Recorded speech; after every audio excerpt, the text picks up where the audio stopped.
9 News at 4 starts right now. For months, people running Elbert County have been at odds. Tonight, 9 News Investigates is reviewing how a power struggle may now end up in court.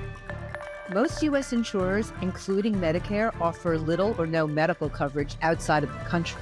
Unexpected health issues while traveling abroad can quickly add up. Tonight, our Steve on Your Side team is looking at the best options to keep you covered. It's a treat in the sky. Our Weather Impact team is tracking where you could spot the northern lights tonight. We're also tracking a game-winning forecast at Empower Field after some possible record heat this weekend. The Broncos getting ready for a big throwback this Sunday. And before that, we're live with Friday Night Lights at the 9 News Prep Game of the Week. Good afternoon. You made it to Friday. Congratulations. Thanks so much for joining us this evening. I'm Mark Salinger. That's how it feels. I'm Alexandra Lewis, and we are heading into the weekend with some warmer temperatures. So we want to check in with meteorologist Lauren Robinson. We're talking about 80s, combined wind. There is some fire danger out there, right? That's right. We're going to see those temperatures pretty warm over the next few days. And with it, we do have fire weather alerts. A lot of the state has been upgraded from fire weather watch to red flag warning. And that includes the one that's in effect today. This is going to be north central Colorado. But the rest of this pink area will see red flag warnings in effect tomorrow. What this means is we're going to see really warm weather. We're also going to see very dry air and gusty winds. That increases our fire weather danger. So really something to keep in mind today and again tomorrow. What we are seeing this afternoon, also warm temperatures. Right now we're at 86 degrees, currently 1 degree short of our record for this day. So we will see if we could make it to that record, possibly even break it. We might have a little more warming in us this afternoon. The rest of the front range at Eastern Plains in the 70s and 80s. We're seeing similar temperatures in the high country and western slope. Winds aren't too bad across the urban corridor, but to the west and east, we're seeing them gust up to 20, 25, 30 miles per hour. We're going to watch for those winds to stay pretty gusty through the day tomorrow as well. So coming up in my full 7-day forecast, we're going to talk about that increased fire danger tomorrow. We get a brief cool down Sunday, but more sunny and mild weather ahead for next week. I'll have all of those details for you just ahead of my full 7-day forecast. Lauren, thank you. Bus transit along East Colfax is expected to get faster and better soon, but could take a couple of years. The project to make that happen will create a mess for everyone who drives or lives near the iconic street, at least until 2027. A groundbreaking ceremony was held this morning to mark the start of construction. Denver is building a bus rapid transit system along Colfax. So CDOT, RTD, and the cities of Denver and Aurora all working together on this project. There's going to be a big bus lane going down the middle of Colfax from Civic Center Station to I-225 in Aurora. It's expected to reduce conflict between buses and cars, cut transit travel by at least 30 minutes if you're taking the bus, and improve sidewalk and transit stops as well. Denver and Aurora's populations have grown by almost 20% each over the past decade. So with growing cities come growing needs, and transit projects like the Links provide so many benefits. So we talked a little bit about it earlier. This project won't be done until 2027, so Colfax, of course, will be a bit of a mess throughout that time. The Colfax Business Improvement District already knows that businesses along that stretch will be affected, so a fund has been created to offset some of the potential financial impact. A rollover crash this morning killed 2 people in Weld County. It happened about 6:45 on Highway 34 near Highway 257. Greeley police say a third person is in the car, was also ejected after the crash. That person is in the hospital with serious injuries this evening. Police are investigating what caused the crash. The Fremont County Sheriff's Office is asking for help finding a part of their team. They say K9 Watson went missing on Tuesday while taking a break in the mountains near the 12-Mile Canyon area right off of Highway 9. The Sheriff's Office suspects Watson was lured away by maybe an animal or a person. They used drones and boots on the ground to search for Watson, but they haven't had any luck. Anybody who has information about K9 Watson should contact Fremont County Sheriff's Department. Kind of hard to believe, but just 31 more days until Election Day in Colorado and the rest of the country right now.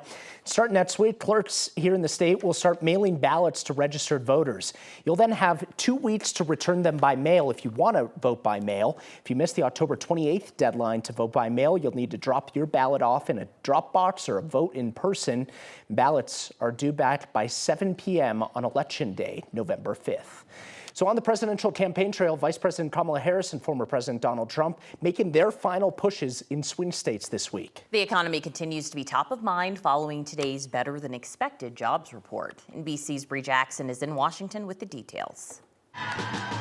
With just over a month to go until Election Day, there's good news on the economy. The U.S. added 254,000 jobs in September, bringing the unemployment rate down slightly to 4.1%. While speaking from the White House briefing room for the very first time, President Biden taking a victory lap. Simple fact is we've gone from economy in crisis to literally having the strongest economy in the world. The economy and inflation remain top issues on the campaign trail. During a Michigan rally, Vice President Harris touted the economic progress made under the Biden-Harris administration. Over the last 3.5 years, our nation has seen historic small business creation as an example of that focus. The unexpectedly high jobs total comes on the heels of a tentative deal to end the port strike that threatened U.S. supplies of automobiles and other goods. Both positive signs for the economy. The Trump campaign is downplaying the strong jobs report, claiming Harris's policies have destroyed the livelihood of working class Americans. While visiting states devastated by Hurricane Helene, former President Trump bashed the current administration's response to the storm. A lot of people missing. It's a bad one. This was a bad one. Bad storm, maybe the worst. Mr. Trump returns to Butler, Pennsylvania Saturday, the same community where his first assassination attempt took place. This weekend's rally will look much different than in July.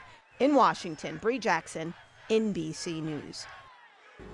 So back here in Colorado, we're hosting a debate in Colorado's closest congressional race. Next Tuesday, October 8th, it's Next Presents, the race for Congress, a debate between Democratic Congresswoman Yadira Caraveo and Republican challenger Gabe Evans. It's the only live debate in the race, and it'll air from 6 to 6:30 in place of Next. Again, that's Tuesday. You can watch it right here live on 9 News and streaming on 9 News Plus.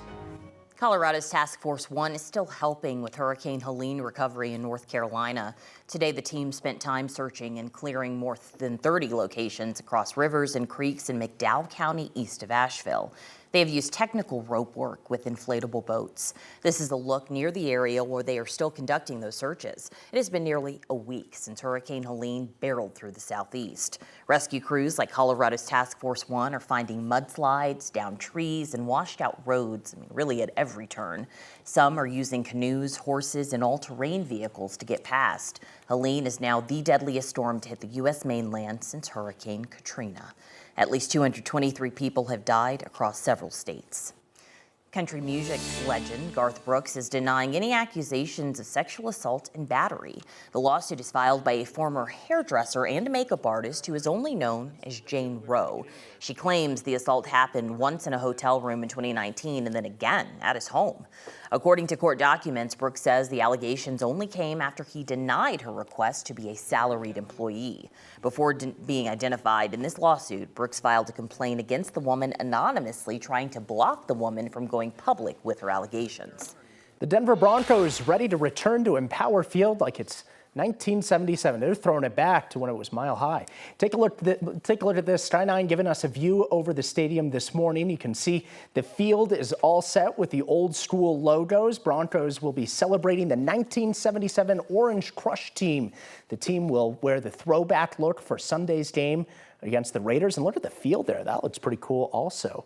Two major pieces of the team from 1977, I should say, are Steve Foley and Riley Odoms. Both will be inducted to the team's Ring of Fame at halftime on Sunday. Kickoff against the Raiders is at 2:05 on Sunday, but be sure if you're going to the game, get there by 1:45. That's when the Broncos will also be recognizing Randy Gradishar, honoring him for his enshrinement into the Pro Football Hall of Fame on Sunday. Before his induction, Steve Foley stopped by the studio here at 9 News to sit down with our Tom Green to tell us about the weekend ahead. How much fun is it going to be this weekend to see those old uniforms back? Because that's the look you see. That is going to be fun. I think it's going to look good on the team. And I tell you what, the team is starting to peak. They're starting to find a little. When you find a way to win like they did on the road, that's pretty big. And they haven't touched their potential yet. Those throwback uniforms are cool. they're like, generally I don't care about the uniforms. I'm like, it's about what they do on the field, it's about the football. But like, these uniforms are really cool. Well, no, it does matter the score, but they've already won off the field with how they show up playing with those orange throwback. That's uniforms. right. They're going to look That'll be cool. Yes. I also really do like the throwback field. That'll look good as well. I'm looking forward to all of it.